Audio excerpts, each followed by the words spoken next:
awesome.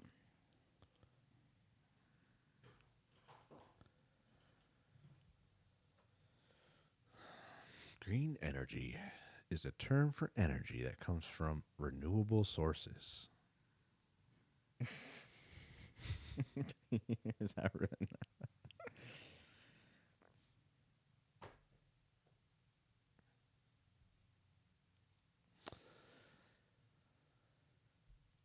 Oh.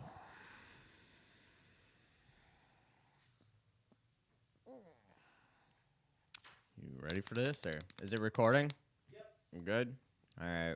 You ready to dive? Let's do it. No better time than now. No time like the present. What's up, you lazy, entitled, basement-dwelling millennials, bootstrapping boomers, apathetic Xers, and goddamn Gen Z kids today? You are signing up for a member of Tree Huggers Anonymous. That's right. Because we're talking about green energy, and not in the way you'd think. Actually, it's really not Tree Huggers Anonymous on this one. This is much more like we're well, it's more Tree Huggers Anonymous in the sense that there's not that many tree huggers. okay. They've been anonymously left out of the conversation. Green energy is a hot topic, and unfortunately, like everything fucking else, it's gotten annoyingly politicized when it really shouldn't be. No, it's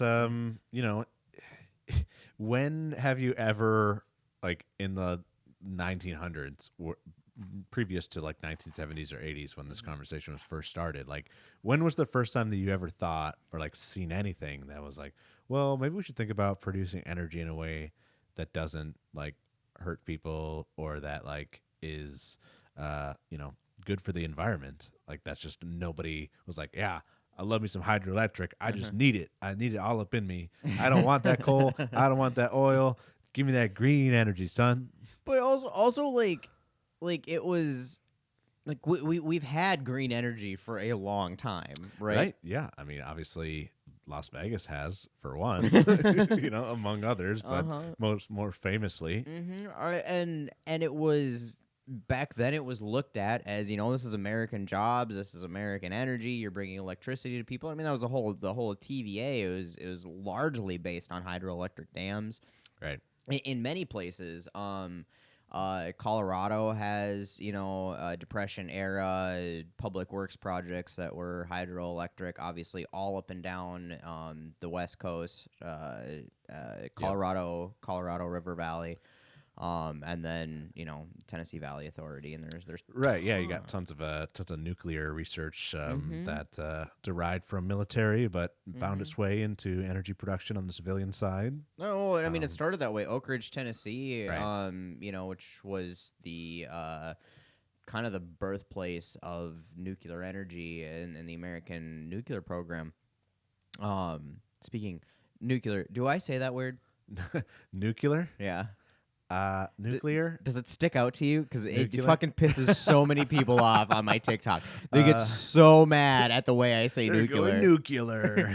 And I'm like, and then they try to like phonetically spell it out, and usually they're like new, like NU, and then clear. And I'm like, it's not nuclear. Nobody says nuclear. That's not how it's fucking said. It's nuclear. Nuclear. Unless it's you. Then it's nuclear. Nuclear. Yeah, I don't know. Anyway. Or nuclear? Is that what you said? I don't fucking know. I don't know what it, because then I get hyper aware of how I'm saying it, and then I don't even say it the way that I normally say it. Yeah, I guess I don't have that problem. I guess. It doesn't stick out to you? Because no. I said it in a video, and I made a point, just pointed it out. I'm like, right off the bat, I'm like, I don't even want to fucking hear it, guys. Like, it's going to come up. Yeah. And like half the people in the comments were like, I don't hear anything wrong with what you're saying. And other half of the people in the comments lost their fucking, they're like, learn how to say it right. I'm like, I think I am saying it right. Like, it's like the dress that's blue and black versus white and gold situation. I could see that. Nuclear is, I don't know, I guess it never occurred to me to question. I also don't mind that much that you say nuclear. Like, it's nuclear. Now, see, I can't. Now I don't even know how I say it anymore. Say it like nuclear. Nuclear. Nuclear. There you go. I feel like that's how I always say it. It wasn't how you said it at the beginning of this. Then I don't know. Maybe it's not how it feels like how I At least how always you say pointed it out to me when you asked me, is this weird or not? I was like, yeah, it's not perfect. it. Man, we are off to an on-topic start here Yeah, today. it's been a day and a week. We're filming this over the holidays, and boy, things get a little hectic, Yes, as I'm they sure do. you can And appreciate. speaking of filming over the holidays, I am drinking gingerbread whiskey right now to be more on topic about green energy. You should try this, man. I'll give it a sip here It for is sure. delicious. We're drinking this because our studio ran out of beer that it's probably our fault. We have been drinking it for a long time and not replacing it. That's actually not bad. It's definitely better than like Fireball whiskey. It's definitely better than just like. I'm not a huge fan of just like straight Kentucky whiskey either. Like, doesn't really do it for me either. So I get behind that. Bird Dog gingerbread whiskey, if you want to try it out. Anyway, Definitely not good that they're. sipper. I don't know why I'm advertising for people. Still, somebody needs to fucking pay us for this shit. We just got to start with advertising for people that are around or things that are around us, and then eventually maybe one of them will catch on, and or like some guy that works for one of those companies will be like, "Hey, listen to these guys, and they're pretty sweet. Yeah, We should pitch this to our marketing department and see if they want to get on board." absolutely. Yeah, it's a good thing we don't talk about anything controversial that companies would want to distance No, themselves from. I don't think that's ever going to be a concern for them. Certainly political issues, and like we haven't seen any Social issues, historically yeah. like alcoholic companies having any controversies at all. It's never come up once.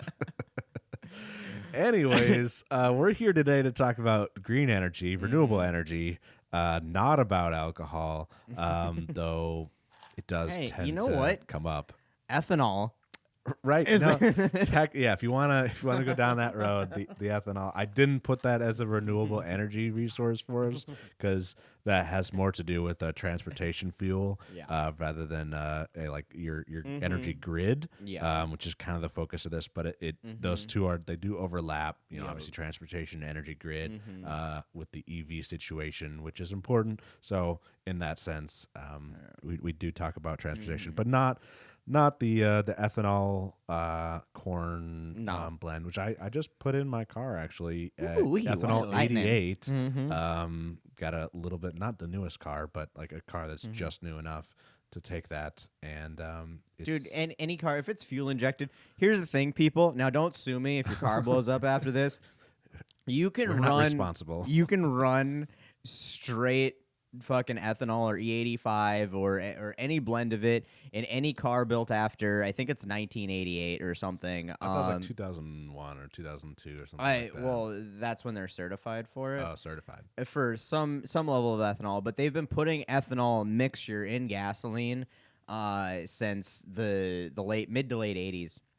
And so all the car manufacturers had to build all their fuel system components to stand up to ethanol, which was the problem if you go to some older cars. Yeah. And it's really simple to switch an older car over. In fact, a lot of people who build high performance cars, where you really need really high octane stuff to run them, you've got two options. You can go race fuel, which is like $6, $7, $8 a gallon, Right. or you can go ethanol E85, and then it's pump fuel. You can get it anywhere that sells E85, and it's the same octane as race fuel. Good for race fuel, bad for fuel efficiency. I mean, it's not great for fuel efficiency. It Of course, usually still you don't really pays care off. about fuel efficiency if you're racing Right, a car. exactly. But building those high performance cars, even especially when you're building a street car that you want to be able to stop at gas stations Right. and fill up, Right. E85 is really popular for that because it's really high octane. So even if your car isn't flex fuel, the difference between the flex fuel cars and the non-flex fuel cars, they made it an option to upcharge you for it. Right. The only difference is it has an ECU, a computer measurement that lets it know when it's running ethanol. It's slightly, or your catalytic converter. Oh boy. Sorry, I'm getting real technical. Don't steal it. Yeah. If it's gone, you don't even need to worry about it. Yeah, don't Your worry. catalytic converter takes a bunch of the pollutants out of your exhaust, and it measures if it's working by how much oxygen comes through that. And since the ethanol has less shit that it needs to take out, it runs oxygen rich, which is considered lean to the motor. But we won't get into that. It reads more oxygen on the backside of the catalytic converter. And so it puts off a check engine light. It's going to say that your catalytic converter is running lean. It's going to give you a failed O2 sensor code. And then when you fill it back up with regular gas, it'll go away. You can run E85 in any car that if you're still driving it around on the road today, you can probably run it. Right. Most cars don't last beyond 14, 15 years. So I'm pretty sure all cars within the last 15 years have been able to run at least E85. And I will say that I have done this. I used to commute back and forth to the cities, and there's a gas station in North Branch that sells E85, and for a while it was like $1 cheaper than regular gasoline, and so like you get a little bit of a fuel mileage penalty. Yeah. But I ran it in numerous cars over the years, and put a lot of miles on doing it. It's not going to hurt anything, I promise. I'm not going to promise because, like I said, if it blows up and you try to blame me, it's not my fucking fault. I did not void your car's warranty. I don't give a shit. You do it at your own risk, but you can do it. Most of the time. All of the time. I promise. I don't promise you. I don't promise you. Trying to give you an out. Sorry. Yeah, most of the time. All right. Anyway, speaking of getting out of that conversation, so let's go. We're really on a roll today. Okay, all right. So when we talk about green energy, yes, everybody always talks about the planet dying or something. Like right. that's what everybody fucking cares about is, oh my God, we're burning down our house. We don't have a place to live. Which is fucking libtards. And the libtards. Love that. And all right, and it's a dumb argument. Obviously, I mean that's not a dumb argument. You should have a. Yeah, it's a pretty strong argument. Yeah, but like, it's not an argument that we're gonna try to make to you today. No, because everybody's made that argument. It's pretty well known, and if you are already on the thought train of like renewable energies are good generally, and we should be weaning off of fossil fuel, we don't need to sell you on that train, right? You're sort of understanding what the deal is. This is the problem with the argument with fossil fuels and like Green New Deal and all of this kind of stuff. Is I feel like it's people trying to sell snow to penguins. Yeah, I don't know. You threw the the Green New Deal in there kind of threw me off, but everything else I was agreeing with you.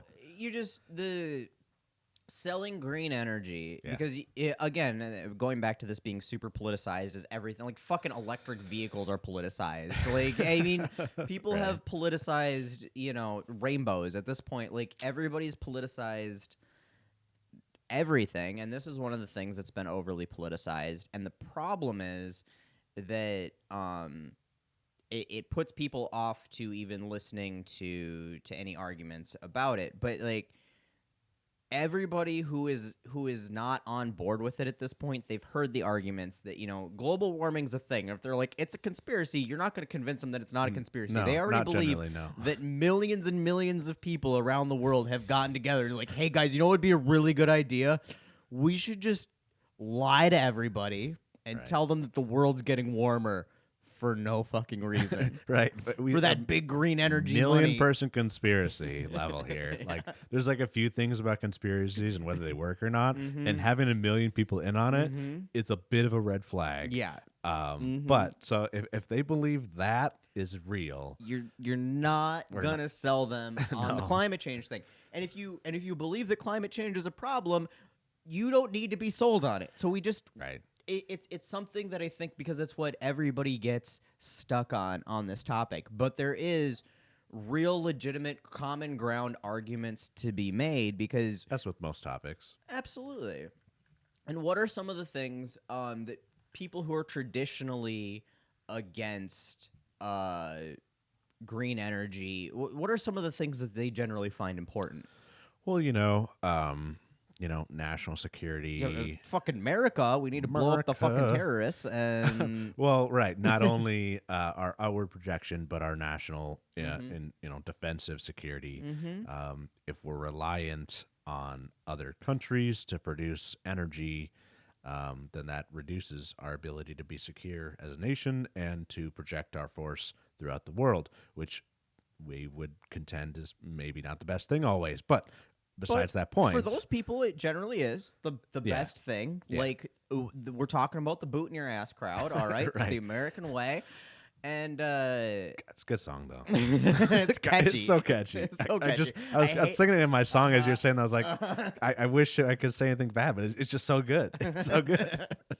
It's bad, but it is good. It's good. It's bad. It is part of what killed country music too. So I genuinely hate it with my soul, but I gotta admit it's fucking catchy. It's I don't know. Is it better than Red Solo Cup or is it not better? Okay, than Red Solo Cup is Toby Keith's best song, maybe aside from "Should Have Been a Cowboy." Should have been a Cowboys. Cowboy. Hey, if you're a Toby Keith fan, you should like the Taliban song. If you're progressive, What is it? Get on my camel and ride. I mean that song's kind of racist. It's a bit racist, but it's like kind of. I don't know. When I was in Nashville, actually, as a young 20-something-year-old, I went there with my parents and my brother and my brother's living there, and we were bar hopping, and people are yelling out songs, and everywhere I went, I was like, say Toby Keith, the Taliban song, and only one person knew the song, and they were like, okay, this is the song you want me to play? I was like, yeah, I did. Yeah, it is. Was this in your libertarian days? No. Oh, I mean, I was still in college, but would never consider myself an actual libertarian just because I was voting third party and trying to avoid the two-party system. Mm-hmm. I would think that's the furthest libertarian I ever got. All right. But anyways, back to national security. Yeah. There are some very valid reasons to weaning off oil and natural gas products in that, we can't, it's difficult for us to produce everything that we would need worldwide and to manage that logistics worldwide purely just the United States means. Well, and here's the thing is, even looking beyond that, we go back to the 1970s and the oil crisis. Right. That was Saudi Arabia and OPEC, and this is so fucking relevant right now. They were mad for us supporting Israel during the war over the Suez Canal and shit with Egypt. I'm pretty sure that was that one. Yeah. I don't know. It was one of the times that Israel was again fighting everybody in the Middle East because what's old is new again. Yeah. And the West unquestionably supporting them because that's what we do. And the Muslim nations that have all of the oil, right, were like, fuck you guys, we're not selling you oil anymore. And then people were waiting in line for hours and hours and hours to get like 5 gallons of gasoline in cars that got 5 miles to the gallon. So I thought that was Jimmy Carter's fault. It was definitely Jimmy Carter's fault. No, it was definitely not Jimmy Carter's fault. Jimmy Carter saw the writing on the wall. Was like, hey, this was a pretty stupid position we got ourselves into. Maybe we should do some solar panels or something. And he's right. like, I'll be the first to do it. I'm going to put some solar panels up on the roof of the White House. The first and the last. And then Ronald Reagan got in office. He's like, get that fucking shit out of here. Get that corn out of my face. And so, like, we saw it. We've seen this repeatedly through the years, and that was a glaring example of how this is something we don't even need to be in a conflict. Right. That another foreign organization can drive up prices, and we always get the drill baby drill. We've got enough oil to do everything everywhere bullshit, and it's true. I mean, the United States is the biggest single producer of oil in the world, and we set record production every month this year. I feel like we've never produced more oil, I think, ever than now, right? Or we're drilling at more places than we've ever drilled at, or basically, we've never produced any more oil. We have set record production like every year since Biden's been in office, which is gonna hurt some feelings, but that's it's like on both sides of the aisle. That's gonna hurt some feelings. It's like, oh, they're taking away the permits and doing all this stuff. It's like, nah, actually, Biden has given more oil drilling permits than Trump did, and then you get the lefty people are like, why are we drilling still? I thought you were a green energy guy. He's like, well, I am, but I'm also drilling, so we're just doing everything. So, But the point being that what these people don't understand is that drilling and we're a net exporter. So we're by definition energy independent because we produce more energy, not necessarily more oil, but more energy than we consume. We export more than we import. But it's a global market, so there's only two ways to make the oil industry work. Where drill baby drill matters to us on our energy independence, and that's we become completely isolationist and stop any trade with the rest of the world, which is not going to happen. I don't care how much you are a nationalist; it's just not going to happen in 2023. It's just not the world we live in anymore. You cannot have a functioning society. And be, even North Korea can't do it, and they are as close as you're going to get. And I don't think, some of us apparently want that. There are some love letters and things, but the other way would be to nationalize the oil industry, which I'm for, by the way. I'm all for that too, but that's fucking communism, socialism, all the other isms, right? Yeah. And so if don't you see that happening, no, you don't see it happening. But if you want to nationalize the oil industry, then it's great. We drill, we produce, we sell at this price to the United States. Anything excess we export. Then great, we could control prices that way. It's not going to be capitalism that's going to make that happen. And otherwise, we sell on a global market, and we can increase production, and OPEC can decrease production and keep prices up. Right, price doesn't change. They can punish us. They can punish us for whatever we decide to do, like being assholes to Gaza, to Palestine, right, or invading Iraq or Afghanistan, and all that can happen. And on top of that, it doesn't even have to be a coordinated attack, an economic attack. It can be Russia invades Ukraine, and suddenly we're sanctioning one of the biggest oil-producing nations in the world. Well, at least natural gas. Which is why we're a net exporter. Actually, it's not oil; it's natural gas. Oh, sure, I can believe that. We produce massive amounts of natural gas, which is, by the way, why coal's fucking dead. It has nothing to do with green energy. Everybody who's bitching about we're trying to get rid of coal, it's because fracking natural gas is cheap as shit. Well, right. You look at the introduction of solar and wind it doesn't become a majority thing until the early 2000s, and then it's still we're looking at less than 10%, and even now we're at 18% renewable across the board, all renewables. I think in the whole country. I think it's bigger than that now. Is it? They're a majority. A majority, not 50% majority, but majority slice of the pie. A large slice of the pie? No. Hold on. I'll figure this out. I'm pretty sure it's 18 to 20%. Because 2030 we're supposed to hit 25%. Okay. And hold on. Power grid. But here we go. I got the picture here. So renewables is 21.5. Oh, that's with nuclear. Sorry. So if you include nuclear, you're looking at 30. So I'm bad at math. So 21.5, 18.2 is nuclear, and then natural gas is 39.5 as of 2022. Coal is 19.5 and dying.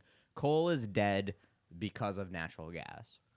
Right. Coal is the fossil fuel powered grid died because of other fossil fuels. And yet we still have a lot of coal plants across the country.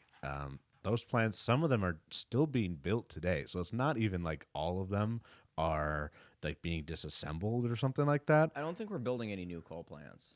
I could be wrong, but I'm pretty positive we're not building any new coal plants just because it doesn't make sense. It's not economical. And that's really what it comes down to is economics. It's not economical to build a coal plant because fracking natural gas is sort of mistaken that so fucking cheap. Coal burning capacity is being built worldwide. Well, China's building fucking coal like crazy. Yes, but doesn't look like the U.S. is really doing too much. No.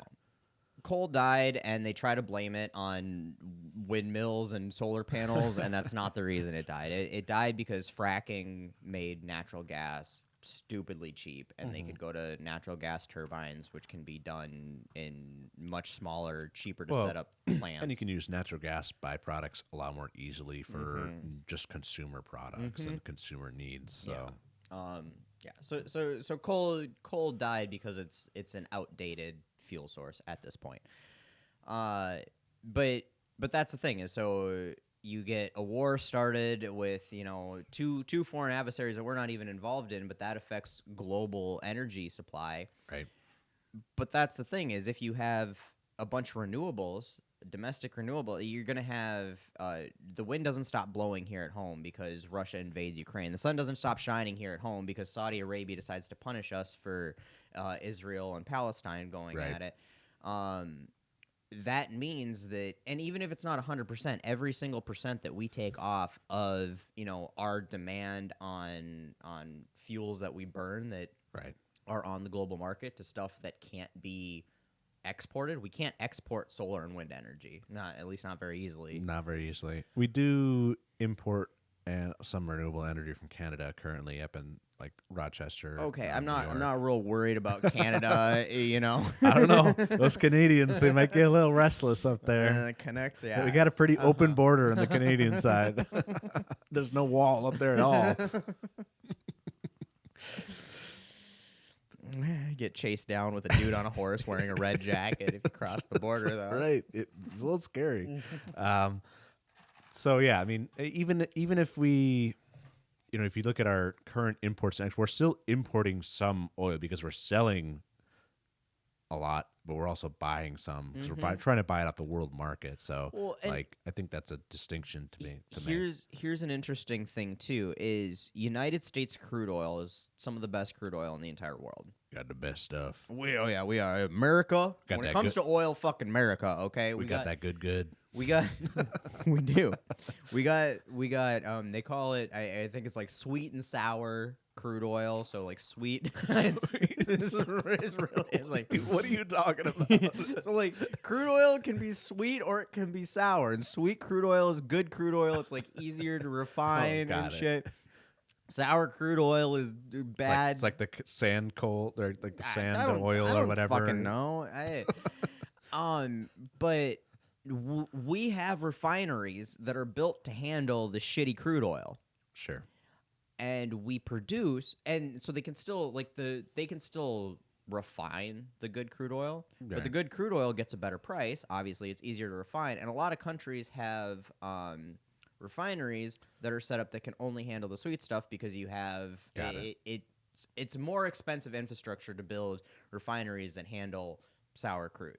Right. So it's cheaper to buy the sweet oil refineries, but if they don't have oil, they just import that sweet oil. So we drill our shit and we export it to other countries that can refine it, and then we import the shittier stuff that we can still refine. Got it. And again, and that's one of those nuances to the energy industry that a lot of people, we got all our own stuff here, but it's like, yeah, again, it's a private market, and the people who are drilling it here can sell it for a lot more money on the global market. Right. So if we produced all of our oil, if all of our oil came from the United States, was refined in the United States, and was sold to U.S. consumers, it would likely be at a very much lower cost than we're currently seeing today. Absolutely. But because we're, selling everything on the world market, it tends to follow world market pricing.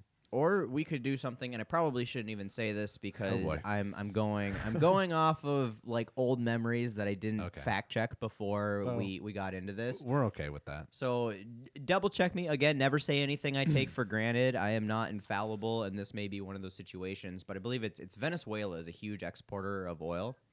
It's definitely a huge thing is their oil production. Going back to the ethanol. I'm pretty sure most of their domestic transportation energy is ethanol, and it might be sugar cane based because but their oil industry is nationalized and they export it all because they can get a bunch of money for it. Then they can grow the shit they want domestically and keep that money. Not that I'm saying Venezuela is a good example for much of anything, but I'm just giving an example of We're pretty against Venezuela internationally, but I guess their oil production has taken a huge dive. since like 2018. It sounds about right. This was stuff I remember from high school reading about what Venezuela was doing with their. According to Axios, they're down below 1 million oil barrels per day when they were above 2 million per day for about at least 25, 30 years almost. So Okay. I'm sure I don't know what happened in in 2018 exactly that led them to decrease their production, but something happened. But that again would be it's one of those nuances in the energy industry is like just because we drill oil here doesn't mean it's sold here. It's all sold on a global market, and that does affect prices. The more product you get on the market, you're increasing supply, which should bring prices down because you're increasing supply over the amount of demand. Right. And that's how supply and demand works. But when you're doing it across, 7 billion, 8 billion people and a couple hundred countries, even though we produce more than any country in the world, we're still only affecting just a tiny fraction of that. Sure. And especially when you start to think about the fact that, like, OPEC, Saudi Arabia produces a lot of oil, but, they're still below the United States and Russia and a couple other countries. But when they're the leader of OPEC and you've got all of these other oil-producing nations that combine together and use their production as leverage on that global economic market, we really run out of levers to pull on this. And that's why when people blame gas prices on the president, it's fucking, you guys are fucking idiots. Don't do that. The fucking Biden, I did that stickers are so fucking dumb. Gas prices are not a result of any domestic policy we can have. It could be theoretically, but it historically has never been, and likely will never be because it's political suicide. Trump was the only person who did anything that affected fuel prices, and what he did during COVID, because obviously everybody quit driving, so that's why prices got so cheap. Which again, you guys try to fucking credit Trump for cheap prices when nobody's fucking going anywhere because the whole goddamn world shut down. He to try to protect American oil producers, because that's what we need to worry about is their financial safety. It's my first concern when I wake up in the morning. He struck a deal with OPEC and Saudi Arabia to cut their oil production to try to start limiting supply on the market to bring prices back up. He tried to increase your prices, and he was successful. It was just after the fact. Right. Things take a little while to, the wheels of industry take time, right?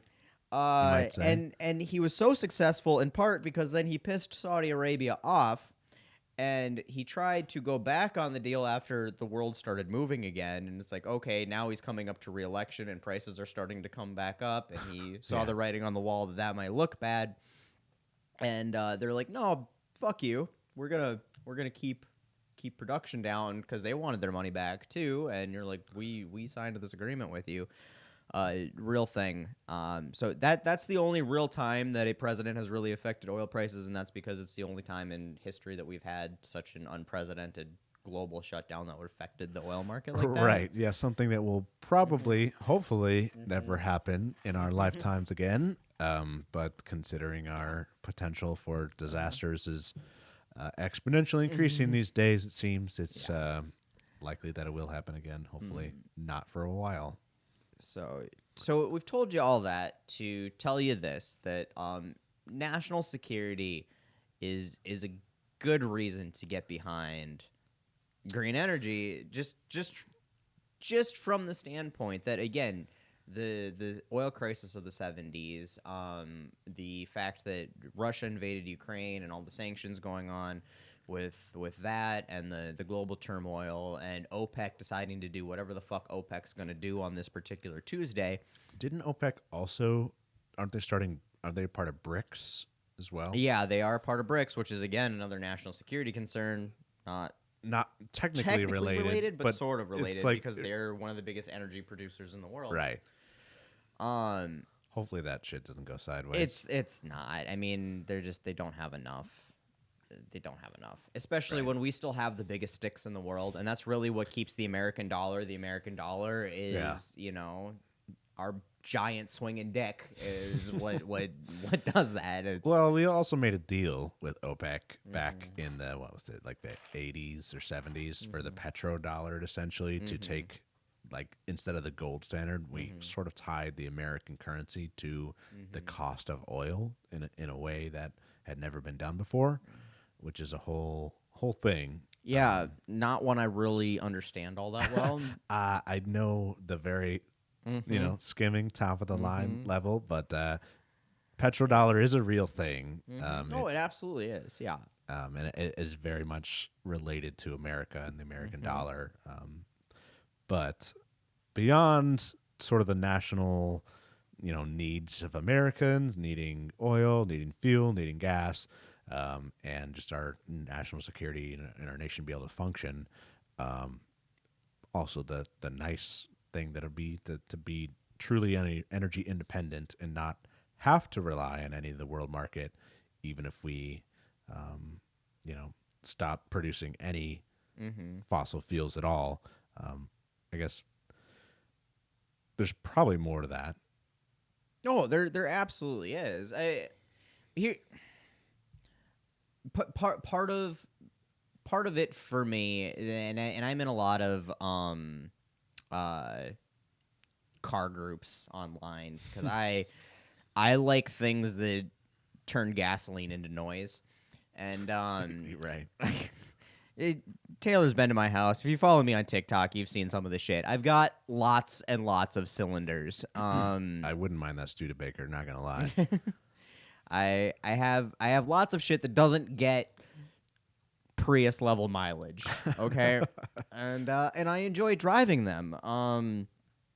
And when I'm in these groups on Facebook, because I joined this before, again, the whole car community is now politicized, which is just fucking annoying. Yeah, you've talked about that a couple times. I've seen a couple videos where, you're just out there chatting about your Camaros and whatever, and all of a sudden it's like, whoppa, Biden ruined our economy, Yep. and that's why everything sucks now. Yep. And they get on and they just associate, which is also just mind-boggling to me, is like they associate electric cars and specifically Teslas with liberals. And like, and it's in the same breath worship Elon Musk, which is just, it makes my brain want to implode. Like fusion energy could start in my skull. With the That's actually the key. That's the reason why we haven't had fusion energy success, I think. But so they get on about this, and I'm like, you all make fucking your giant diesel trucks and your shitty fuel mileage cars your entire personalities, and then you shit talk everybody driving a Prius or a Tesla, and you're shooting yourself in the foot, because once again, like, yeah, it is not practical for us to get off of fossil fuels tomorrow, or probably even in the next 30 to 50 years, if we're really being honest. The goal of the national government is to be net zero or carbon neutral by 2050. So that's 27 years from now. Yeah, and I don't even know if that's a realistic goal. It's it depends upon your point of view. It's a mandated goal, not by politicians, but like it's probably a good goal regardless. Oh, it's a great goal, but we have not hit a single climate goal. That's true. Ever. I'm also of the feeling that gains will be exponential, not and I hope you're right. Either way, we're not doing this tomorrow. No. Nobody's being forced to buy an electric car. Oh. And the rebates you get from electric cars are a little bit insane considering the price of the car. You're getting like a couple grand off of a $50,000 car. Most of America is not buying a $50,000, $40,000 car. No. Or if you're in a decent spot, you're probably in the 30 to 40 range. And you're like, well, I'm still looking at a $400 a month car payment, which is still a lot of freaking money for most of America. So like, people aren't going out like, oh, should I get an electric car? Like, do I want to make that moral choice? It's like, no. Is it even remotely in your price range? And there are some cheaper ones. There now. are they're some, coming down. but we're talking about like a few. On one hand, you could list. Absolutely, the cheap ones. The point I was trying to get at is that it doesn't make sense, even if you have no interest in ever owning an electric car, which, again, as a car person, I don't fucking understand, because just, Again, not politicizing it. It's fucking cool. You take a 5,000 pounds family sedan that can do 0 to 60 in 2 fucking seconds. Right. That's just fucking impressive. Oh, That is it is cool as really shit, cool. and I want to drive one. I have not gotten to yet, but I want to fucking drive one of those things that's got ludicrous mode on an iPad in the dash. I want to because it's fucking cool. And if you don't think that's cool, you're not a fucking car person. Right. And you should just Yeah. go find a new hobby. But Beyond that,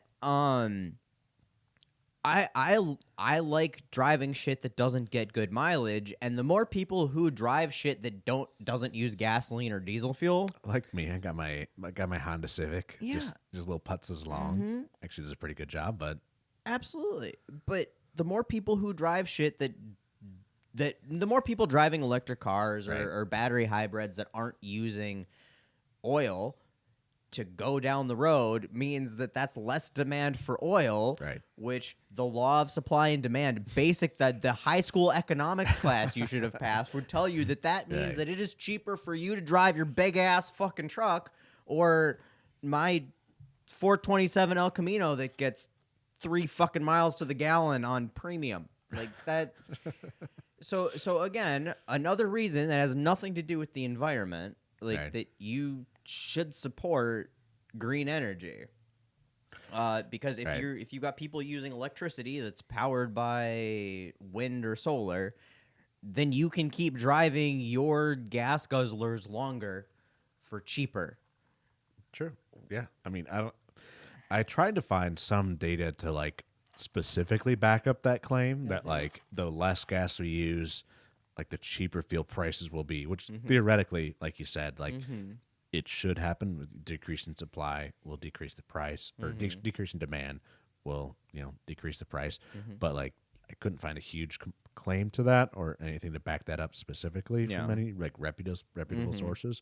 But I imagine that as demand, I mean, that's just a decreases, basic economic right, principle. it's got to be a thing. That, And until somebody finds a statistic that disputes that, the basic economic principle should be the default. Right. The only concerns I had on the short term is that even if like the United States decreases their fuel demand, like it probably won't impact the world market all that much, which is what we rely upon for our gasoline prices for the majority. Well, we anyway, consume but over the long more term, than well, right, we do anybody. we do consume the most. So like, there's got to be some way that we do impact that somewhat. Yeah. No, absolutely. And I think that is a huge point that I just don't understand why people continue to overlook. Like, they're not going to stop drilling for oil because we need oil for a lot of other products. So even if we move our transportation industry off of fossil fuel-based products, you're still going to be able to get gasoline and diesel for the foreseeable future.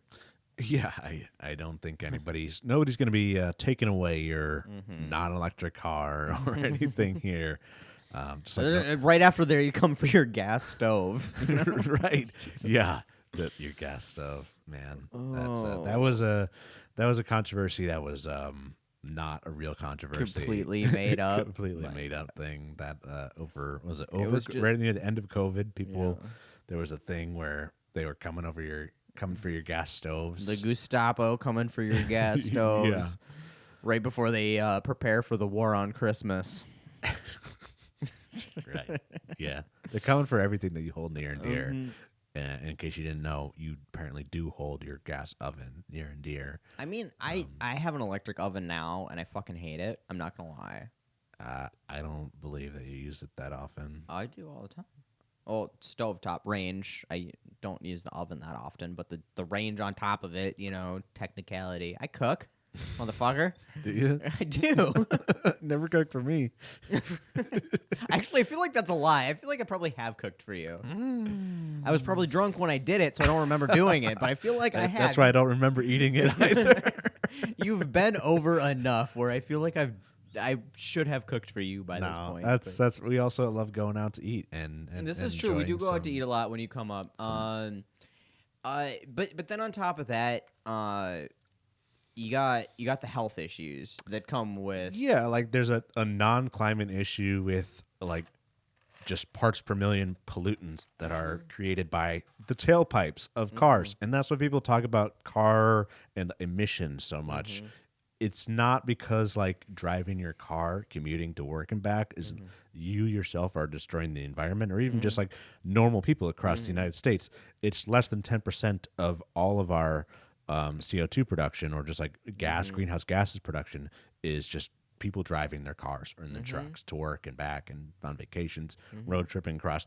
That's not like a huge concern. It's not a low hanging fruit for, for reducing greenhouse gases and helping climate change. But what it does is it hurts the health of people that live near highways, which is historically our minority people, because it was designed that way on purpose, not through any accidents, in case you didn't know.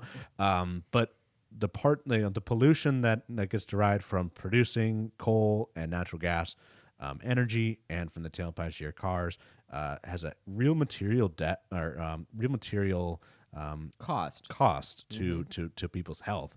Yeah. And you got some statistics here. Well, yeah.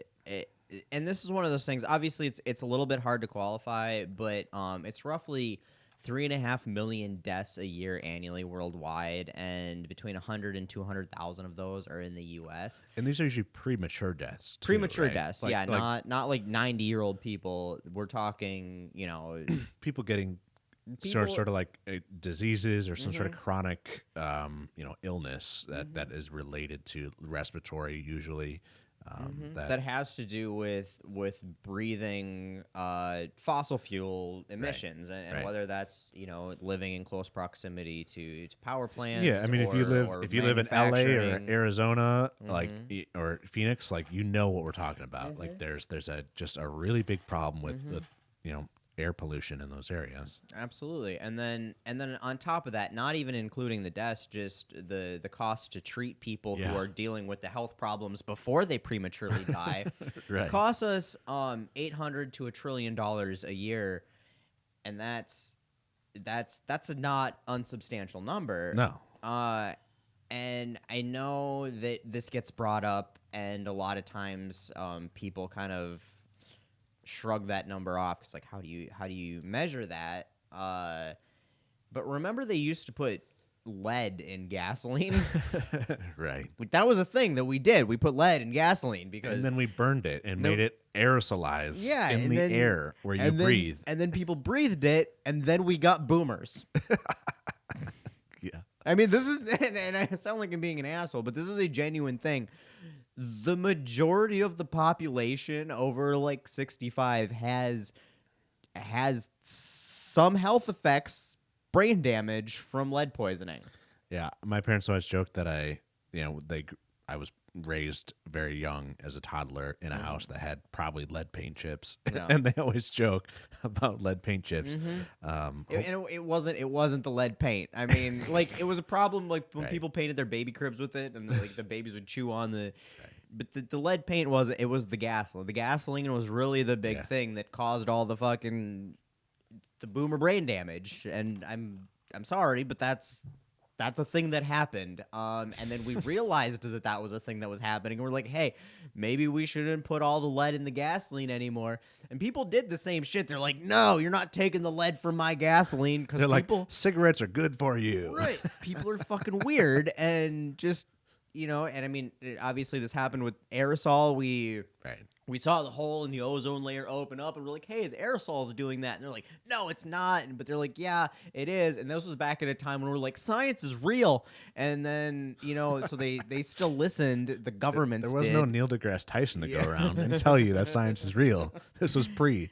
But there was Carl Sagan. We just believed that the scientists were real people that knew real things, and at least on a government level, Right. Yeah. And then so the governments were like, yeah, just no more aerosol, because we don't want to all die from no ozone layer. And so they're like, okay, no more aerosol. And then suddenly the hole in the ozone layer started cleaning up, closing up. So we knew that was effective. Like, it's measurable. Not to mention the burbs. The burbs with that was part of also the big reason why American bald eagles became endangered, is because like the eggs and the egg shells became very fragile, I guess, through something like CFCs. Oh yeah, no. I do know. I thought it was they were getting, like, aerosols. poison. Yeah, it probably is something along those lines. And then just to health class, the Clean Air Act, which again controversial because why would we want clean air? Cost $65 billion to implement, and has since saved us $2 trillion in just healthcare costs for people, for just the peoples alone, and that's like a 30-time payback. So Right. It's worth, like, these things can be measurable, and even if the numbers are slightly off, they're not that far off. These are things that can be quantified, that do cause health problems globally, and we're lucky in the United States that it's not as bad as certain other places. But this is a serious problem that I think a lot of us overlook and don't. Well, and that's the human life, like the human concern. Like there's a ton of environmental concerns that could be had from just producing fossil fuels, refining fossil fuels, like the waste involved with that. Like generally people don't do the best job of taking care of that waste, and it ends up in our waterways. Yeah. And it's not good for people. It's not Do good you know how many times the Ohio River's been on fire? I've heard it's a few times. It's a lot of times. I don't remember off the top of my head, but it is multiple times. And the most recent time was not that long ago. You're talking about, it's a river. It's made of the stuff that you use to put fires out with. Apparently, it's been at least 13 times since 1960. 1868. So it's been a while. Yeah. It just, 13 times. The Cuyahoga River specifically has been on fire, which is probably not even like all of the fires. This is just the Cuyahoga River in Ohio, much less. Sorry, that is what I was referring to as the Cuyahoga River in Ohio.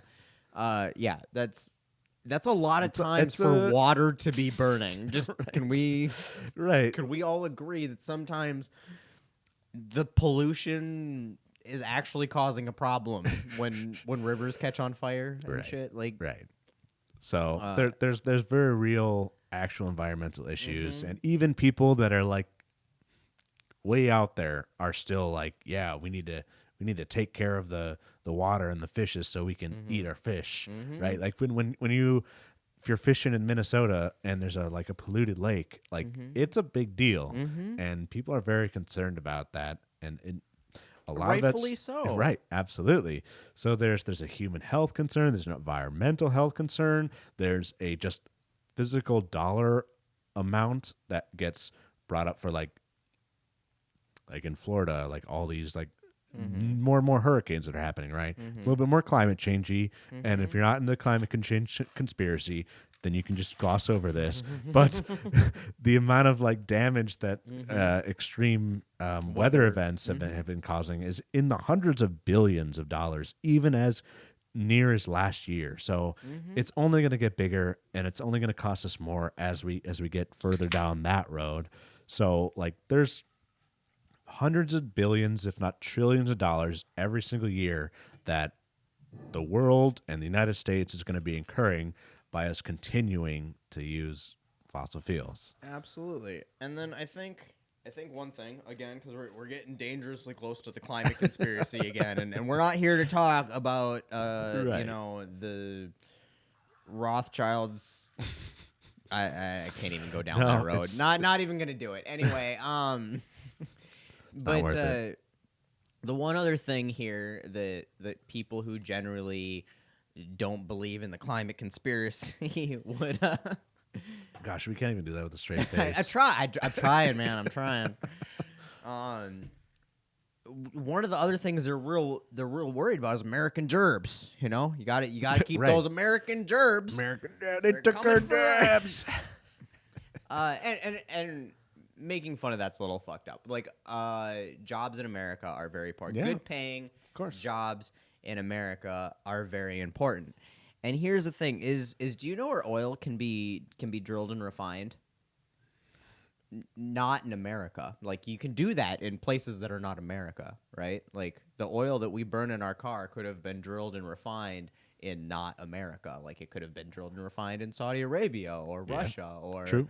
or you know where solar and wind can be built and maintained?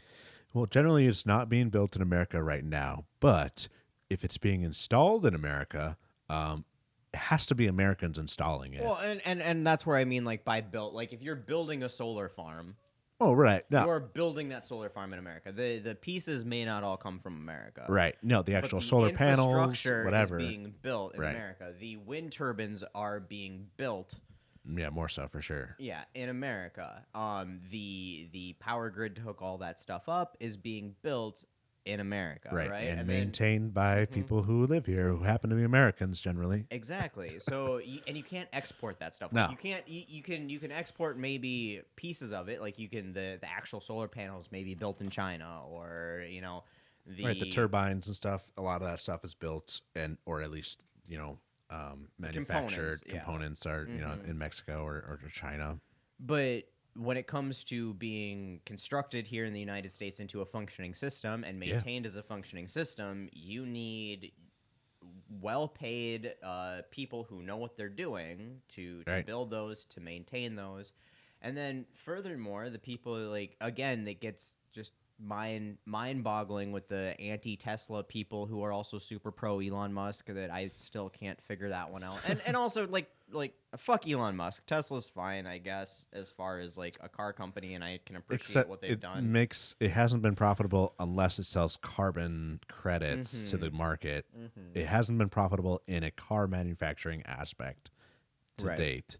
I But still I don't still have blame to it. give it I still Yeah. have to give it credit. It is the only mainstream car manufacturer to be started in probably 60, 70 years. Right. No, there's certainly aspects to Tesla that are that transcend Elon Musk necessarily. It was an industry disrupting company, partly due to Elon Musk. Absolutely, So, absolutely. And Elon Musk's superpower, and I've said this before, he's not an engineering genius. No. He hasn't invented anything really, but he didn't found Tesla. he didn't found Tesla. But Tesla would still be a Lotus Elise with batteries and an electric motor in some dude's garage Probably. if it wasn't for Elon, who his talent was getting really rich people to invest in highly risky, kind of stupid investments that they wouldn't normally invest in. Yeah, he said at one point raising like $5 billion is just a matter of making phone calls. So I mean, good on him for doing it for Right. a reason that actually helped And so, people like, in the environment in some way. SpaceX and Tesla, Especially SpaceX. they exist, yeah, because who's gonna a fucking rocket company? Like the fact Yeah. that he got, pun intended, a rocket company off the fucking ground is impressive, and I will give him that. But he's also a victim of his own hubris. Well, right. And his Yes, own- as most millionaires and billionaires become at some point, and megalomaniacs, and they And- believe that everything they and do so touches, turns to gold. That's where we are with him. Is Right. he had a talent. He didn't get his ego checked at the appropriate point, and then he bought Twitter, and now everything's downhill for him. But that's fine. at least to date. I give credit where it's due. Of course. Tesla and SpaceX would not be a thing today if it wasn't for him garnering the investment. He's not the engineer. He did not invent the shit. He did not come up. He's not Howard Hughes in that sense. But Yeah. anyway, that's off topic. It's just because of John Oliver, I think. It's just on our minds. It is. But the reality of these people who hate Tesla, love Elon Musk, that's how I got onto this. Tesla's an American car company.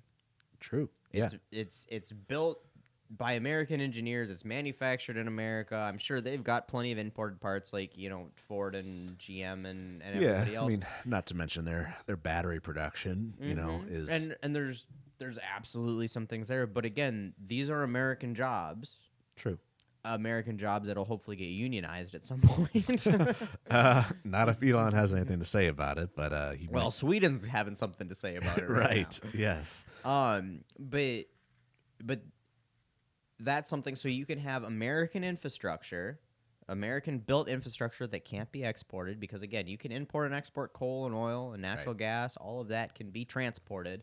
You can't really transport wind and solar energy very well, hydroelectric energy, nuclear energy. I mean, that's part of the issue with renewables. And so the issue is just that we haven't kept on or have had the necessity to build our energy infrastructure to a point where we can actually transport the energy from the geographically locked locations that wind and solar are actually, beneficial. Wind is only, there's a very large portion in the Midwest that is useful. There's a lot of offshore, but for the majority of the country, like, there really isn't a huge swath in every state that can be just that's where the wind's going to go. Yeah. It's not the best. So we need energy infrastructure to be built up. It's going to hundreds of billions of dollars to basically do that before 2050 easily, in order to actually transport that energy. So at this point, there's no way to actually transmit the electricity. Well, there is. I mean, our energy grid, except for Texas, because they're fucking morons, is national, right? Right. But I see what you're saying. It gets more inefficient the further you transport energy. Ideally, the absolute ideal thing, which will bring us to our next fucking point, the absolute ideal thing is producing the energy right on top of the thing that's consuming it. Oh, yeah. And you know what can It's do the that? cheapest way to do that. You know what can produce your energy right on top of the thing that's consuming it? I'm going to guess solar. On top of your fucking roof. Yeah. I Which got it right. Which also brings me back to the national security thing that I forgot to begin with, was a power plant is a big centralized thing, a big centralized industrial mechanism. Yep. That is vulnerable to both physical and virtual attacks, Yeah. right?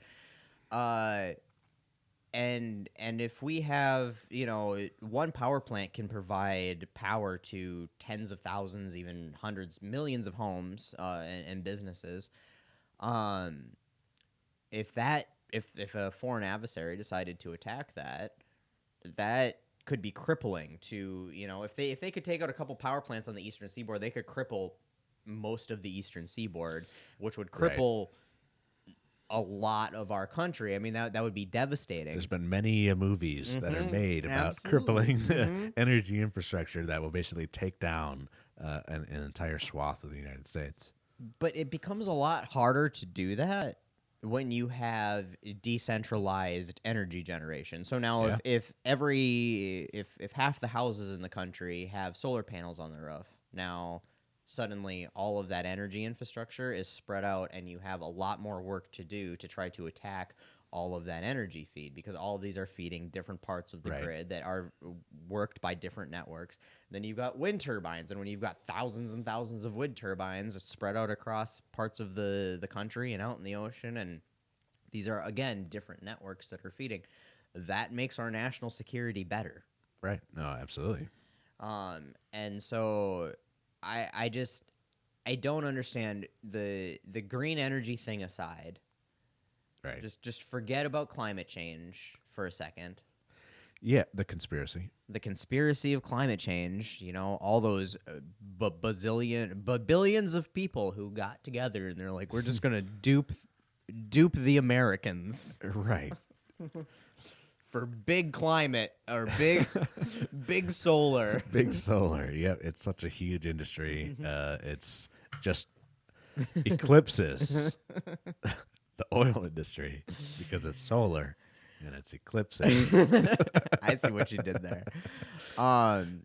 Even forgetting all of that, just the national security and the economic returns, and you think about this on infrastructure, there has never been a major infrastructure project that has not been a net benefit. You think about the largest infrastructure project that the United States ever undertook was the Interstate Project. Yep, that was my go-to. The far and away the largest. Now, granted, we probably would have been better off going rail and maybe some other things. Yeah, I mean, the interstate project in its own right is not like the root cause of why our cities are not like walkable No, or mass transit. and this is absolutely true. The U.S. Interstate Project is the biggest infrastructure project we ever undertook. Right. And I don't think you can find anybody you can probably find somebody in the country because there's idiots everywhere, but it would be hard to find any consensus that the Interstate Project was not a good investment. Yeah, I mean, obviously the racially tied concerns put aside. There's issues with how it was built, but the Right. project itself. No, true. Yes. Economically, it has paid dividends Yeah. upon dividend, and we still refuse to fucking update it and maintain Yeah. it. Or add like a new like section that like makes sense for whatever. But investing, and again with the TVA and the Hoover Dam and all of the New Deal projects that took place. Yeah. And I mean, and I get fucking morons in my comments every time I do a video about FDR or New Deal projects. They're like, sucks. oh my God, everything was fine before the New Deal came along. Like the capitalism was working the way it was supposed to. And I'm like, Except when it didn't, the New Deal didn't even help it. yeah, It didn't even help the Depression that never existed. The Depression, it didn't exist because if the Depression existed, then capitalism doesn't work, and capitalism works, so there was no Depression. But if there was a Depression, it did not help the economy from the Depression. So fucking stupid. I hate this timeline. Anyway, so the infrastructure and building all of that infrastructure created tons of jobs, both the New Deal infrastructure, both Right. the interstate project, and this would create tons of jobs, and this would again pay off dividends, because then think about all of the jobs, because other countries are still burning fossil fuels. So forget about the green energy shit. Now we can start exporting more. That's more American jobs, drilling and refining American oil that's getting exported to other countries, which means we're getting their money, which is a good thing, right? It's like extra. It's gravy, right? Mhm. That's like if we wean ourselves off it, and unfortunately, if you believe in the climate conspiracy, we're still shipping out a lot of oil and really not offsetting that much. Yeah. The United States is going to become more wealthy, which is it's a weird thing for me to be. But that's, I mean, we shouldn't not want the United States to become more wealthy. We should just want it to be more equitably spread out. But it's even good. just like equally spread out around the world, the exploitation Yeah. involved with our Okay. existence as a country. No, absolutely. There's. That's not what this episode's about. I know we're kind of just like joking around here a little Mhm. bit to a certain extent. We're not the guys who are going to come out with the perfect stance that is like the United States exploitation of the world to maintain our first world living experience is the highest priority. No. But the point being that it would strengthen our economy. If we're just looking at this, if we're looking at this objectively from a non-climate change perspective, in a purely American selfish way. absolutely, it strengthens our economy Yeah. in every sense of the word. Like, and course. anything we invest in infrastructure, almost exclusively comes back tenfold, 20-fold, 30-fold. Like it comes back exponentially. It's not an expenditure, it's an investment, and that's the way we need to start looking at it. The best part about it is the less we rely on fossil fuels, the more possibility there is for us to be spacefaring species, which is really cool. I want to go to space so fucking bad. Like the ability to create starships that have nuclear powered reactors that power them through as they hurtle to Mars and stuff. Like, yeah. That's really cool, and the technologies that we're investing in for like battery storage and all that stuff, So fucking and cool. nuclear recycling of nuclear waste and shit like that. Like that's going to be necessary So for us to do something cool. beyond the planet Earth, which is Exactly. like really cool. I want to do that. As much as sorry, probably not even going to get this, but as much as LS swap the world, it's a Chevy motor that everybody puts in everything because it's a great motor. And then some people also hate it because they put it in everything. It's kind of like one of those, like, it's overrated, but it's not really overrated. That's why they put it in everything. Anyway, doesn't matter. Is it like a Hemi, but not a Hemi? Yeah, basically, because it's a Chevrolet and Right. or GM, and they're better at everything. Sure. So they've LS swapped everything. So it's basically it's Chevy's truck motor, their basic like half-ton truck motor, and people have put it in fucking airplanes. Like they put it in everything. Like people have LS swapped everything because it's just simple and it's easy to do. And as much as like LS swap the world is great, you can't Fast and Furious it through through space. Even though they did that in the movie, that's not real, guys. You cannot what? drive. Huh? They did what? They drove a Fiero in space in Fast and Furious. Have you No. not seen this? I stopped watching for a while ago. They get better. They get worse, but they get better as they get worse. Like they get so fucking ridiculous. I think like the 7th one is when I stopped watching. I was like, this is a little bit ridiculous. Yeah, like Ludacris is driving a fucking Fiero in space, which is obviously ludicrous. Yeah, you could say Which that. goes along with his new insurance commercial. What?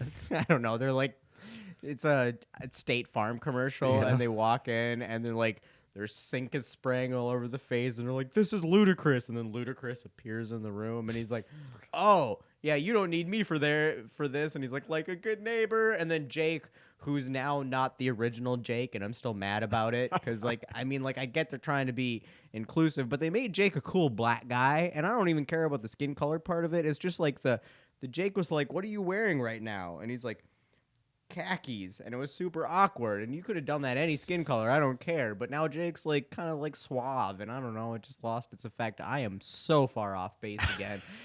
Hello ADHD. Are you sure you don't want to keep talking about that?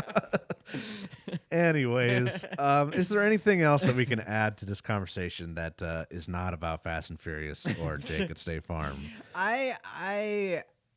I get this a lot too, being in my car groups. Is everybody? I actually lost a friend, not a friend, a Facebook friend over this recently.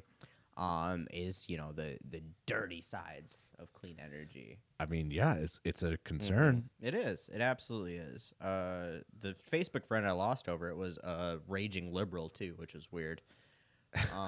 That's weird. I mean, Oh, that you had a friend on a car group that's a raging no. liberal? This was actually like a Facebook friend. Like, I think I may have went to college with this person. I don't really I don't remember why I was Facebook friends with them. Yeah, sounds like a great friend. No, yeah, I'm real tore up about it. Yeah, if you I can could tell. But they shared one of those things like, oh, you think mining for coal is bad? Look up mining for cobalt and copper and like all this kind of Yeah, shit. no shit. And I'm like, cool, this is definitely far-right propaganda memes you're sharing that don't really serve a purpose, because one is mining for coal is an energy generation, and these are all energy storage and transport things.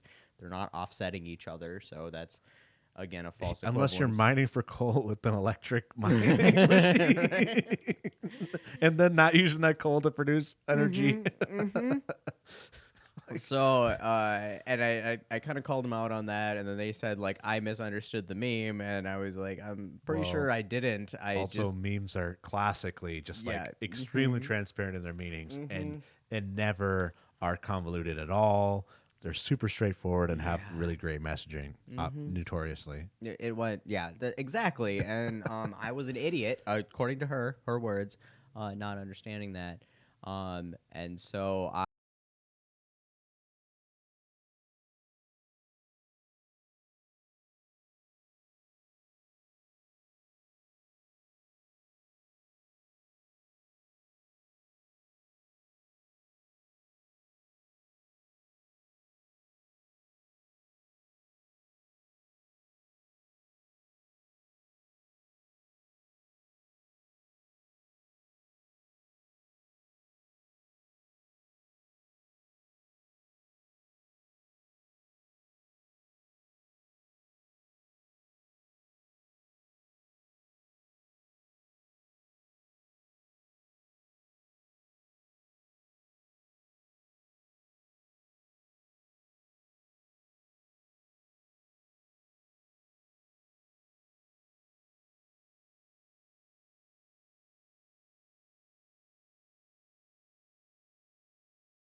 like, there's nothing wrong with them. There's no environmental impact. Heidi ho. Like, that's not something that anybody fucking says. Like, it's just No, it's like a meme of what conservatives think liberals say. it's a caricature. Yeah, Right. exactly. And the reality is that it's still there's a cost benefit schedule on that, right? Yeah.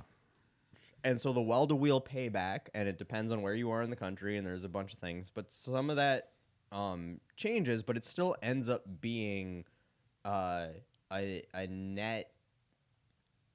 It burns or it emits less carbon from manufacturing to end of life cycle at a certain point in that EV's life cycle. Right, And it's usually 5 to 7 years. The break-even point. The break-even point is usually 5 to 7 years. Most people keep their cars 10 to 14 years.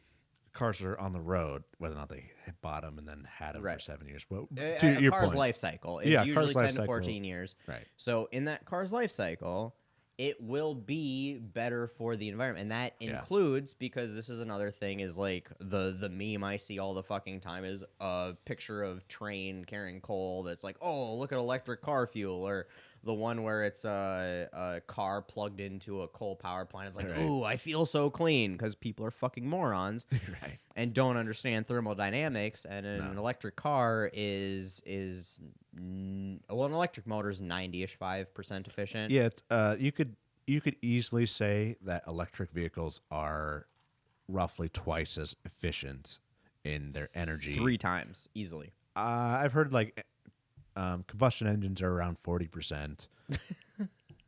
Is that wrong? Yeah. I mean, there may be combustion engines out there that are Okay. close to 40%. Your average combustion engine is going to be 25 to 35% Sure. on a good day Yeah. from the factory, and they get worse after that. No, sure. You can get 40%. You're looking at like a hybrid. Like Gotcha. you're getting into multi-fuel source type stuff. Sure. Three times as efficient electric vehicles are because of thermodynamics. And so again, the studies have been done. They're all out there. You can not be ignorant, not you specifically, but people Yeah. cannot be ignorant and look it up. The dirtiest coal plants in the country, which are out in Colorado, an EV charged on the dirtiest coal plants in the country are comparable to a car that gets about 35 to 40 miles to the gallon. So an EV charged on Sure. Like Eh, the worst case scenario for having an electric car in the United States is the equivalent of driving a Honda Civic today. Like one of a very fuel efficient vehicles that are on the market. Exactly. And so that's the point. Now you start looking at the fact that close to 40% of energy production is non-fossil non-carbon fuel-based. Yeah, non-carbon Hydrocarbon based, yeah. nuclear or renewables. Now you're and most of those are in high density areas, right? Like most nuclear Yeah. feeds big cities. So if you're in a big city, you're much more likely to be on nuclear than you are. Conceivably. Oh, I mean, if you are on nuclear, you're much more likely to be in a big city. Gotcha. The condensed area where people are going to be driving electric cars, you're reducing that. So yes, building electric cars and getting the materials for electric cars. It's a little and bit like putting the manufacturing- cart in front of the horse to an extent, but it's a necessary thing to do now in order to make it worthwhile to invest in green energy Yep, production. absolutely. And that's only going to get better as time goes on. Right. Like we look at everything in a snapshot of what is it right now, but it's like we are continuing to invest in green energy. Things are continuously getting more efficient. Right. So even like obviously like a natural gas plant that provides electricity for an electric car is far more efficient than just a car running on gasoline. Sure. So it is not great for the environment to build anything, if we're being honest. Right. Yeah. Consumerism is equally, I don't know, equally as bad, but it adds a lot to our carbon footprint. And Yes. just like buying things that you don't need or just like getting the new thing over and over and over again is worse than like getting like the best new thing. Like if you had a 10-year-old car that doesn't have like the worst gas mileage, Mm-hmm. technically buying a new car, even if it's electric, is probably still net like you should only like No. You were right on the right track. It is better for the environment to keep your old car and drive it longer than to buy a new electric exactly. car. That's what I was trying to get to. Yeah. Is like it's still consumerism and the purchasing of new things and like the thing that you're getting rid of that still exists and everything that got put into it still existed. So like Yep. by you purchasing a new thing, you're just like adding to your Mm-hmm. the dumbest thing ever is carbon footprint is just BP propaganda, and it bugs me so much that that's like the thing that we talk about, like what you can personally do. What's your carbon Oh footprint? my God! Yeah, all of us with our Right. Not to mention the built-in carbon footprint necessities that first world Americans do not get to opt out of, even if they wanted to, Yeah. unless you're off grid. Like yeah. it's insane. 100%. And being off grid is inefficient in and of itself. True. And that's a whole nother topic. Cool though. It is cool. It is cool. I like it. It's expensive as fuck. It's expensive. And you generally Creating a whole energy production system inside your home is like a whole different level of home building cost. and then obviously, mining anything isn't bad. And I want to be very clear though that drilling for oil is mining. Like Right. Yeah. If you're gonna like mine, you might as well mine to help hopefully someday not need to mine anymore. And this is always one of the big things is they put on mining, and then they share a picture of a copper mine and say it's a lithium mine because again people are fucking stupid. I mean, they all exploit the local people, so to some extent, it doesn't matter. It's usually based on the environmental aspects of it, which again, no mining is good for the environment or the human aspects. Yeah. There's like the dangers of mining for local populations generally is not. Yeah, it's very the unsafe. child labor ones one I've seen, and they're Yeah. like, oh, this is, and they show like a picture of a child labor, and this is like getting stuff for your electric car battery, and then they show pictures of big burly men, and they're like, these are the men who mined your oil, and it's like, you don't think child labor is involved in oil mining because Right. there definitely is. It also, it's not even worth. It's not. It's stupid, disingenuous arguments, and that's Right. what usually bothers me. But yes, there is absolutely like mines and some of the chemical treatment processes for magnets and rare earth materials that are used for this kind of stuff is a huge problem. Yes. Huge problem that needs to be addressed. It's also a more localized problem, which I personally believe makes that easier to address. Yeah, potentially. If it's not like as nebulous as the world warming and the world's oceans warming, it's like, well, what am I going to do? Drop an ice cube in the ocean? Like, is that going to help? No. But if you hopefully localize a environmental issue to a particular area, hopefully you can do something to help fix that, or at least the very minimum, give people money to not have to live there, and they can go relocate and not have to do it by being exploited and being forced to do it with zero assistance from the government. Yeah, so I think it's bad, and it's definitely something that we need to realize and address, that these are problems. Obviously, Yes. a lot of these mining practices, especially in some of the countries like China and South America that they take place in. Yeah, Africa is a big one. Right Africa.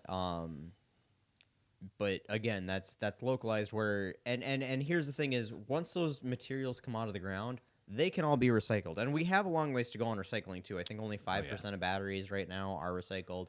Yeah, it's just which is not a problem. cost efficient right now, and it really needs to be a bigger focus for especially the United States. Probably uses more batteries than any other country. And if we're not doing a good job of it, nobody's doing a good job of it. The EU might be doing a little bit better. Maybe. I haven't even because looked they up. generally tend to be a couple years ahead of us on most of those type of issues. But the United States should be the leader in all of these issues. If you believe in the climate conspiracy, then we want to be the leaders by example, and then leaders by helping countries transition away from fossil fuels to these green energies. But also, if you don't believe in the climate conspiracy, if you have all of this material coming in as consumerism, so we're buying electric cars, we're buying cell phones, Yeah. and all of this shit with batteries in it, and this is stuff that we don't have readily available access to in the United States for Right. mining. All of this can be recycled. It is recyclable. Where you know what, gasoline, natural gas, coal, fossil fuels. It's a one-time use item right there. It could be recycled if you plant a tree. And wait a few billion years. Right. So we can recycle once we consume those things. They're within our borders that can be recycled and kept here. True. And that's a hypothetical. That's not something we're doing on the level we should be doing right now. No. I mean, we're barely doing it on any consumer electronic, even for just like the gold and materials Right. that like the easily like achievable materials that we need. Like we're barely recycling any like consumer electronics at all. So And we should be, and that is places that we need to move forward. But again, looking at the future, there is a path forward to making this more sustainable. there is where there if isn't we commit. if we commit. But there isn't with fossil fuels because once you burn it, it's gone, Right. and you Supposedly can't it's keep going to it here. run out eventually, right? Like Yeah. I don't know. Now some people believe it just bubbles up from the center of the earth organically. I saw somebody fucking tag me in a video about they believe it's not really fossil fuels. It's just like it's just a substance that occurs. just a naturally center of the occur. planet, Yeah, yeah. it's I don't know. Classic. Which there is some of that, I guess, from I don't know the core of what the Earth does. It's not any substantial amount of anything. I don't think it's worth talking about. Yeah, it's not. So to make this happen, what do we have to do? Oh boy. Mostly it costs money. We're talking probably trillions of dollars. Likely between now and 2050, I would say easily like 5 trillion would be my guess. Where did you come up with that number? According to somebody that I've researched, and they said that in order to start the trend to become net zero or carbon neutral by 2050, we needed to spend $1.3 trillion between 2020 and 2030. I would assume that would be the heaviest investment up front. Probably, but there's an exponential growth involved with that I think is still the maintaining of it between 2030 and 2050 and investing in a lot more things that study didn't focus on, which it mainly focused on infrastructure for transmitting electricity and then building up the wind and power, the wind and solar just facilities, which those facilities haven't shown to like last decades on decades. So I think reinvesting in those and reinvesting in better solutions that will last longer and be more efficient are still going to cost a lot of money. But even to save $5 trillion between now and 2050, that's still 27 years. Yeah. We're talking about, and hundreds of billion dollars a year. What's the payback? Which I know we don't have the numbers for this, but just a hypothetical question of what is the payback on all of the economic factors that we talked about? All the jobs now that this is people making money, paying taxes because they are making income tax or spending money. Right. We have economic growth in places. It's like boom towns, right? Like Right. you start building in places that are a good place for this infrastructure. I read once, again, I'm now thinking of something I read a long time ago and I don't know how relevant the information is, but it was like a 100 square mile solar farm in the middle of the Sahara Right. I was going to say Sahara. would power the entire country. And then they put that on perspective of the map, and it's a fucking postage stamp dot you can't Right. hardly see from space. Yeah. Now you start thinking about, we really start investing in this kind of stuff. We're looking at places where are we going to get the best bang for our buck? Oh, yeah. There's a whole science to where especially like wind and solar, because wind and solar require such a low initial investment compared to most other renewable technologies. Meaning like well, just most energy. I mean, think about how much it costs to build a fucking power plant. right, any power plant really. Yeah, wind and solar is incredibly cheap on the initial investment side of things. It's if we can do it efficiently and we can do it at a cost that is not crazy, then theoretically, as long as we have the energy infrastructure to transmit the energy from the geolocation locked areas that's best for wind, that's best for solar, like we can do a lot of things. You know, obviously there's a lot of engineering issues that come along with that. There's energy battery storage. There's a ton of stuff to argue about, but like it's doable. It's really not a crazy thing to think of. We have the technology. Right. It's a political will. It's a little bit of an engineering solution still yet. We put men on the moon in less than a fucking decade, and we're like, Yeah. but the sun can't power our shit just yet. Like True. the engineering will would be there if we fund it, and that's the thing that America, I feel like, has lost its will to do is fund stuff that's cool. Right. Or just fund anything, honestly. Like, fucking, if we fund stuff, we need to charge rich people, and then they can't get that fourth yacht, and that's a problem. Who's gonna pay for it, man? Who's gonna pay for it? Elon fucking Musk and Jeff Bezos, they are going to pay for it single-handedly at this point. Yeah. Well, I think we've probably rambled on enough for everybody's ears to handle at this point. Yeah. Obviously, we've sort of, we've dug a little hole in this conversation, but there's still more to say. There is a lot. There is a lot on the who's going to pay for it, and I want to end on this just because I think it's an important perspective thing. Yep. When we talk about rich people and we talk about taxing the wealthy all the time and all this kind of stuff, let's just not even think about taxing the wealthy on income. And carbon taxes are something that have been sort of brought up. Yeah. And when you think about that, you think about, well, I'm going to get charged more to drive my car. And we can do a carbon tax that has nothing to do with that, because just to start putting this into perspective on how much your carbon emissions as a individual person don't fucking matter. That's so much doesn't matter. I mean, do what makes you feel good about yeah, yourself. dude, drive the muscle car, okay? It doesn't matter. I was gonna say drive the Prius if that's what makes you feel good. Oh about yeah, sure, yourself. drive the Prius. I don't care. Drive the fucking Tesla, but like it doesn't matter if you want to drive a monster truck every day. You're not. As much as it makes you feel like a big man that you're hurting the environment, you are not doing that much. No. Because 15 days of income generation, so 15 days of production for the top 0.1% of wealthy households. 0.1, huh? 0.1%. Yep. Produces as much carbon emissions as the bottom 10% over their entire lifetime. So 15 days. 15 days. 3 work weeks.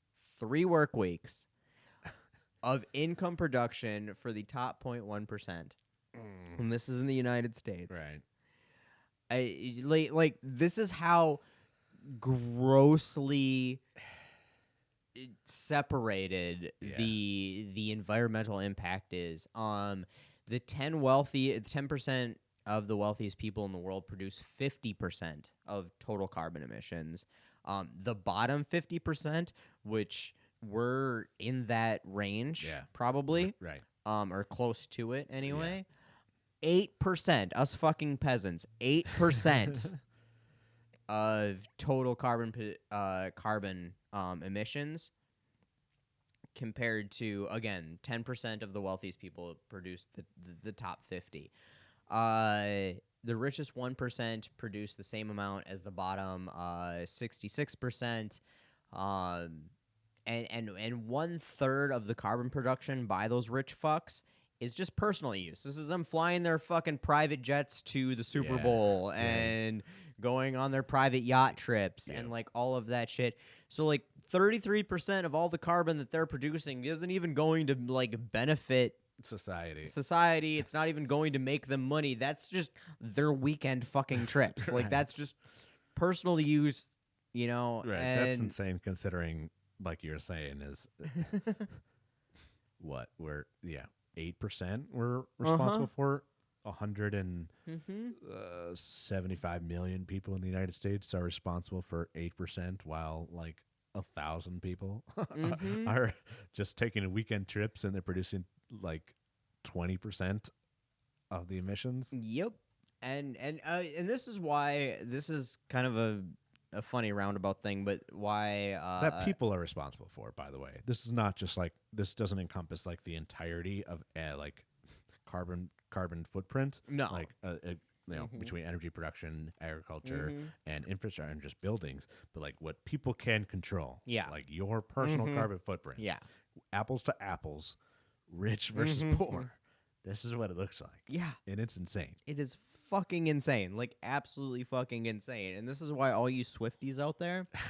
Oh no. Oh no. I'm doing it. I'm doing it. Don't do it. I do not condone everything that he's about to say. Just putting it so out there. I made Kinda do, but I don't. I made a video recently as making something to the point of there's no such thing as an ethical billionaire. Yeah. Taylor Swift is a billionaire. She is. And people got real like but except for Taylor Swift, and it's not fucking except for Taylor Swift, and that's for two reasons. It's not like I hate fucking Taylor Swift, but she's fairly ethical as far as like if you as want far as like the billionaire class goes, if you wanna, sure. if you want to put it in like a scale of ethical ethical billionaires, she's probably like a 9 out of 10 of like if you're ethical rate, billionaires, which doesn't exist. It's true that skill does not exist. So except like in my mind. A giant portion of her money came from merchandise sales, which have been sold, were made by exploited people in Asia. Yep. So you know, South America. Clearly, she could have taken slightly less sales. Made it with American American-based company to create all of her merchandise. Yeah, like and you dumb motherfuckers still would have bought that shit. Still would have bought it. Sorry, I didn't mean to call you dumb motherfuckers, but I'm sorry. I don't know. I have band merch. You're wearing a band T-shirt. No, you're wearing a tour T-shirt. It's a tour T-shirt. Weezer, Green Day, Fall Out Boy. That's all right. Anyway, but then the other thing is her personal carbon footprint is, I don't remember off the top of my head, but either 1,000 or 1,000,000. There's a lot of zeros behind it. More than the average person, and she's doing absolutely nothing to offset that. Right. I'm not aware of any like particular charities or like environmental organizations that she's like funding or like hugely. I mean, you can pay to offset your carbon footprint. Like there's programs directly designed to do that. Like you want to offset your carbon footprint, you can pay so much, and they will build the infrastructure. Exactly. Carbon credits. You can do it. She is not an ethical billionaire. This is where we get to the point where a carbon tax on X amount of carbon, like you produce more than X amount of carbon, you suddenly gets taxed on it. Right. And we can use that tax to pay to offset that carbon. That sounds like a great idea, but that sounds like a wealth tax, Jordan. And we don't like wealth taxes, don't you know? Fuck them. I don't care anymore. Yeah. Exactly. But it is true, and it's not a wealth tax because they don't have to produce the carbon. This is like a sales tax. They want the fair tax. This is like fair tax, okay? Yeah. If they don't want to buy the shit that makes the carbon, they don't have to do it. Then they don't have to pay the tax. True. No, that's it's not a wealth tax. That's a sales tax. They love the fair tax shit. Right.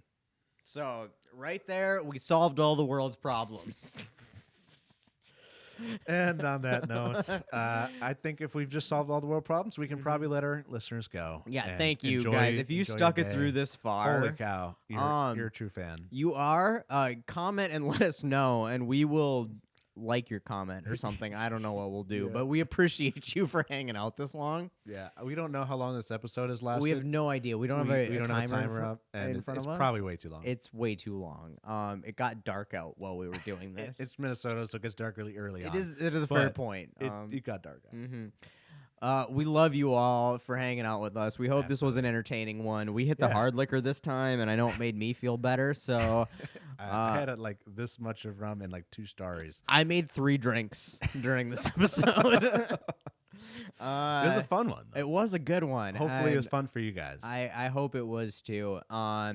Again, buy merch, support the channel if you can. If you can't, we still appreciate you listening. Listen, we love all the likes and hanging out. Rate us 5 stars on Apple. Absolutely. Spotify. Any place you can give us all the stars. We appreciate it. We do it for you guys. We are paying money to do this, so that's the only reason I ask to support the channel. Buying merch, doing that kind of stuff. Offjowagon.com. You can get it there. We try to keep trying to keep it fresh. Taylor's wife does all the work on that, and she's amazing. They all have full-time jobs. I pretend to, so like you should definitely help support us because you're helping support us for real. Yeah. Go like the TikTok channel. Yes. Let them eat toast on TikTok. We're trying to get up to 1,000 followers so we can link all of this stuff through that channel because TikTok has stupid rules and they don't let us do that till we get there. Gatekeeping.